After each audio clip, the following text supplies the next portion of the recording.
This is nothing new. The government have been looking at 3 sites, and we know that from public statements: detached mole, the centre of the North Mole, and the north end of the North Mole.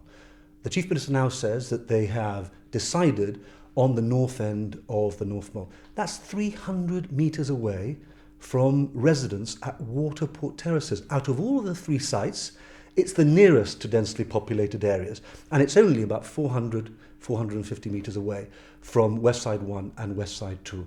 It's not possible for the Chief Minister to guarantee that if there were an accident, and we accept the risk might be low, that the consequences is not going to be catastrophic for the people living in the area. You say that the government doesn't have any safety reports as such yet, but Mr Picardo's point is that he's getting advice on a regular basis, and the change of heart regarding the location is based on that advice, which you, of course, as Leader of the Opposition, are not privy to. Surely Mr Picardo must be basing his decisions on the things that the experts are telling him. Well, I don't know what he's been based on. What I will say is it's not a change of heart. The government have been looking at these 3 sites, because we know that from public statements, for some time. Look, at the end of the day, what is the debate about? The debate is this. We all accept that you can reduce risk, in the words of the Lloyd's report, to as low as reasonably practicable by putting mitigating measures in place. What you cannot reduce and what you cannot mitigate against is the consequence if an accident actually happens. And to illustrate that, let me just make this point to you. The Lloyd's report is based not on an accident where the full contents of the 20,000 cubic meters of LNG actually empties. It's based on an escape of LNG for a period of 60 seconds to 5 minutes. In other words, the full contents is never going to be emptied. Now, can the Chief Minister guarantee that there is never going to be an accident involving a leakage of LNG from storage facilities at the north side of the North Mole between 60 seconds and 5 minutes? I say that is not possible.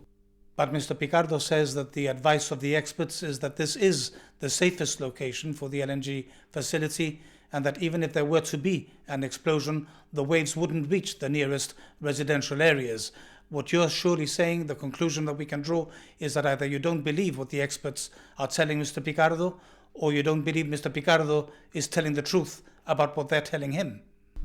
Well, look, I think that the public in Gibraltar has been misled in relation to this issue on many occasions, because in the same way as the Chief Minister says this now, he said on the 18th of February that he had all the reports in place. Well, we now know that there were no reports in place because he admitted it to GBC.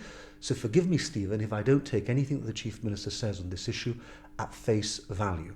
Well, the bottom line from your point of view appears to be that the Chief Minister is prepared to put citizens in harm's way for the sake of sticking to his political guns and building an LNG facility and power station at the North Mole.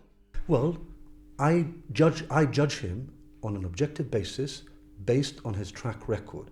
He has decided to award a tender for the LNG power station without having any safety reports in place, because we know that. Well, look, he's also decided to go ahead with an LNG bunkering facility without having any expert reports in place. So I am entitled, forgive me, and we live in a democracy, for me to do my job as Leader of the Opposition and to question the veracity of any statements made by the Chief Minister. And I simply do not believe that some of his statements stack up.